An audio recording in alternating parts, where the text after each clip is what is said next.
பில்டிங்ல வலிமையில் வளர்ச்சி இருக்கிறதா? இவர்களை கண்டு யாரும் பயப்பட முடியுமா?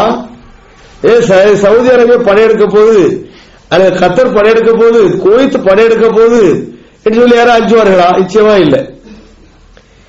ஆயுத வலிமையை அவர்கள் இன்னும் அடையவில்லை. அதனால மேற்குலகத்தினுடைய அல்லது அமெரிக்காவிலிருந்து வாங்குற ஆயுதங்களை பயன்படுத்துவதற்கு அமெரிக்கா போர் வீரர்களும் போலீஸ்காரங்களும் வந்து அங்க ட்ரைனிங் கொடுக்கணும், அதை பயன்படுத்துவதற்கு, பழக்குவதற்கு. அப்படி இருக்குது நாடு. ஆகவே இன்னும் எத்தனையோ ஆண்டுகள் அவர்கள் முன்னேற வேண்டி இருக்கிறது. பல்கலைக்கழகங்கள், அதாவது அரபு நாட்டிலேயே 1000 ஆண்டுகள் 1100 ஆண்டுகள் பழமையான பல்கலைக்கழகங்களை எகிப்துல பார்க்க முடியும். ஆனா கல்ஃப் கண்ட்ரீஸ்ல பார்க்க முடியும். எகிப்து ஒரு பழைய ஒரு வறுமையான நாடு. மேற்கு இந்த வளைகுடா நாட்டில் பார்க்க முடியாது. கல்வித்துறை இப்போதான் முன்னேறி இருக்கிறார்கள். கிங் அப்துல்லாவுடைய ஒரு சயின்ஸ் அண்ட் டெக்னாலஜி யூனிவர்சிட்டி ஒன்று ஜித்தாவில் தொடங்கப்பட்டிருக்கிறது. சயின்ஸ் அண்ட் டெக்னாலஜியுடைய பல்கலைக்கழகங்கள் மேற்குலகத்தில் நம்ம இந்தியா ஏழை நாடான இந்தியாவிலேயே எத்தனை இருக்கிறது.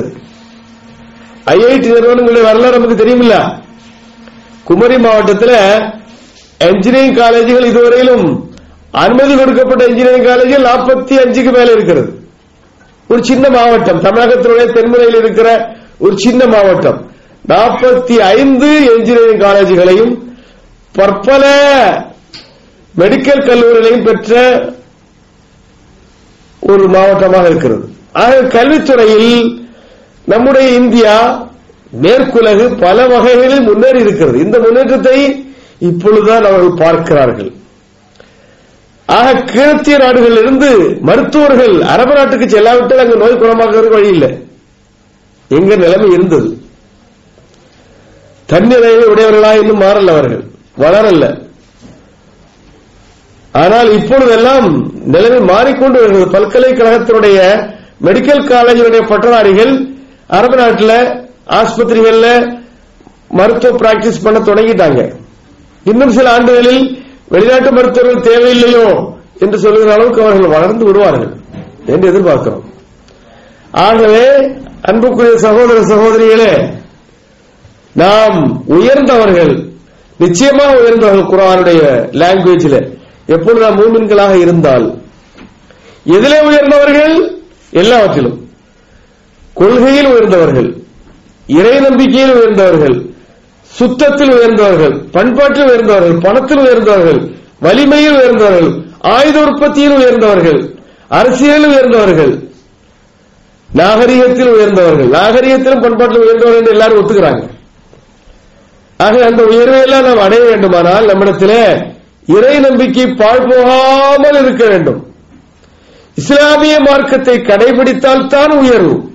இறை நம்பிக்கையுடைய பின்னணியில் செயல்பட்டால் தான் உயர்வு. அதைத்தான் இந்த வசனம் நமக்கு நினைவுபடுத்துகிறது. ஈமானிய வலிமையால் 300 சொச்சம் நபித்தோழர்கள் பத்ர் காலத்தில், போர்க்களத்தில் 3000க்கும் மேற்பட்ட வலிமை மிக்க சக்தியை வென்றடக்கி இருக்கிறார்கள்.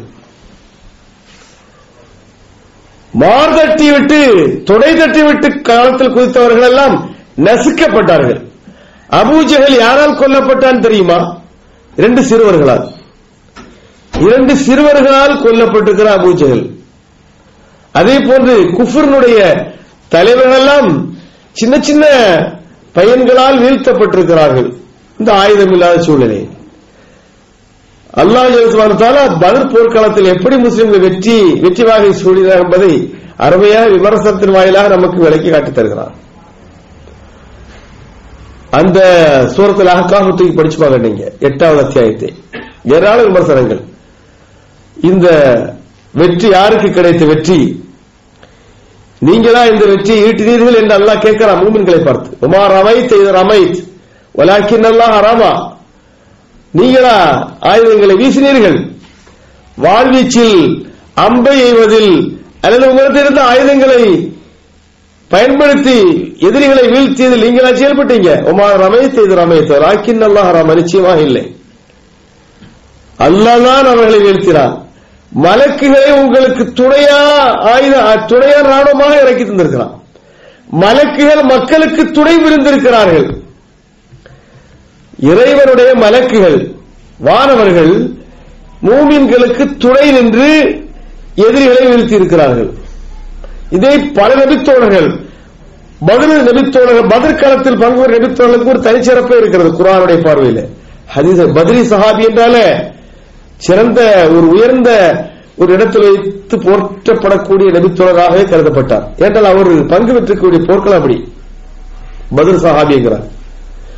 பத்ரில் பங்கு பெற்ற பல சஹாபிகள் சொல்லுகிறார்கள், நான் வாள் வீசுவதற்காக எதிரியை நோக்கி வருவேன், ஆனால் நான் வந்து என்னுடைய வாளை பயன்படுத்துவதற்கு முன்னாலே அந்த எதிரியுடைய தலையை காண்பதில்லை. தலை வீழ்த்தப்பட்டது. யார் வீழ்த்தினது என்றால் மலக்குகள். இது ஒன்றுக்கு அதிகமாக சொன்னாங்க.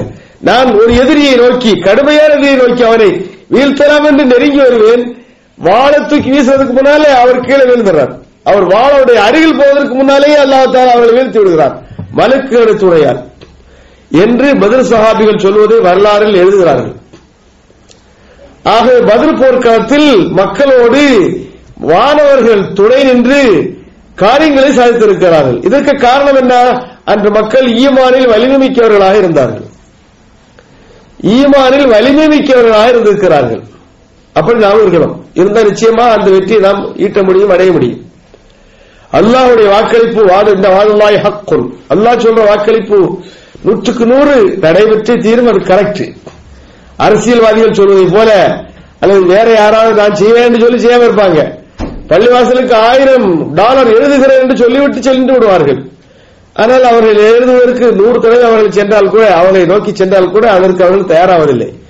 வாக்களிப்பை முழுமையாக நிறைவேற்றுகிறார்கள் மனிதர்களில் மிக குறைந்த ஆட்கள் தான்.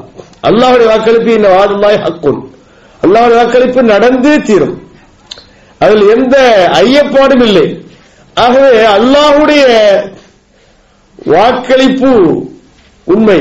என்ன வாக்களிப்பு? வாந்துமுல் ஆலும், நீங்க தான் உயர்ந்தவர்கள், மேன்மையானவர்கள், மேம்பட்ட மக்கள், நீங்க மூமின்களாக இருந்தால். ஆகவே நீங்க எதுல போனாலும் உங்களுக்கு வெற்றியை தர்றேன்.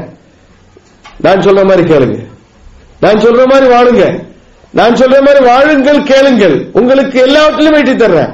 வியாபாரத்தில் குதித்தால் வெற்றி, அரசியலில் குதித்தால் வெற்றி, பொருளாதாரத்தை உயர்த்துவதற்கு நினைத்தால் வெற்றி. இன்று இந்த பில்கேட்ஸை பற்றியோ அல்லது அதே போன்ற அவர்கள் ஈக்குவலான பல உலக பணக்காரர்கள் இருக்கிறார்கள். அவர்களை பற்றி தகவல்களை எழுதுகிறார். அவர் இத்தனை சாரிட்டிக்காக இத்தனை மில்லியன்களை வழங்கினார், இத்தனை மில்லியன்களை வழங்கினார் என்று பத்திரிகையில பார்க்கிறோம். உண்மைதான் அது. இது யாரை பற்றி வந்திருக்கிறது இந்த தகவல்? முஸ்லிம் மில்லியன்களை பற்றி வந்திருக்கணும். மூமின்களாக முஸ்லிம்களாக நிறைய மில்லியனர்கள் அரபு நாட்டில் இருக்கிறாங்க, மற்ற நாடுகளில் இருக்கிறாங்க. அரபு நாட்டில் ஏராளம் இருக்கிறார்கள். இவர்களை பற்றிய செய்திகளில் அவர் ஒரு மெடிக்கல் காலேஜ் கட்டி கொடுக்கிறதுக்கு தயாராக இருக்கிறாரு, சாரிட்டிக்காக இத்தனை ஒதுக்கீடு செய்கிறார் என்று பத்திரிகை எழுதுகிறாளா? என்ன இல்லை. ஏன் இல்லை? நடக்கல. ஏதோ சில பள்ளிகளுக்கு பணம் கொடுக்கிறார்கள், ஏதோ சில அனாதைகளுக்கு சில உதவிகளை செய்கிறார்கள், மறுக்கவில்லை. நிச்சயமாக அதை அவர்கள் செய்கிறார்கள். ஆனால் இருக்கிற வருமானத்துக்கு ஏற்ப செய்வதாக இருந்தால் முஸ்லிம் சமுதாயம் எந்த நாட்டிலும் ஏழை சமுதாயமாக இருந்திருக்காது. முஸ்லிம் சமுதாயம் எல்லா நாடுகளிலும் ஏழ்மையை கவுகிறார்கள். முஸ்லிம் அனாதைகள் ஏராளம் இருக்கிறார்கள். அவருடைய முகங்களில் கவி இருக்கிற அந்த கவலையை துடைத்தறிவதற்கு மக்கள் தயாராவதில்லை. ஏதோ சில அனாதை நிலையங்களுக்கு கொடுக்கிறார்கள் அரபு நாட்டிலிருந்து, இல்லைன்னு சொல்ல முடியாது. அரபு நாட்டில் உள்ளவர்கள் கொடுப்பது போல வேற எந்த நாட்டுக்காரர்களும் செய்வதில்லை. அரபு நாடு என்று சொன்னாலே எகிப்தோ, அல்ஜீரியாவோ, துனிசியாவோ, லீபியாவோ, ஈராக்கோ என்பதல்ல அர்த்தம். அரபு நாடு சொன்னாலே கல்ஃப் நாடு அர்த்தம். அரபு நாடு உலகத்திற்கு உதவி செய்கிறது என்றால் அரபு நாடு எத்தனை நாடுகள் இருக்கின்றன? ஏசியாவில் உள்ள அரபு நாடுகள், ஆப்பிரிக்காவில் உள்ள அரபு நாடுகள். ஆகவே இந்த ஈஸ்டோடு வெஸ்டோடு இணைந்த அரபு இஸ்லாமிய நாடுகள் அவங்க எல்லாம் ஒன்றும் செய்ய மாட்டாங்க.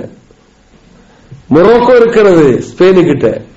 மொரோக்கோ நாட்டிலிருந்து ஒரு பள்ளிவாசல் கட்டி கொடுத்தா சரித்திரத்தை பார்க்க முடியாது.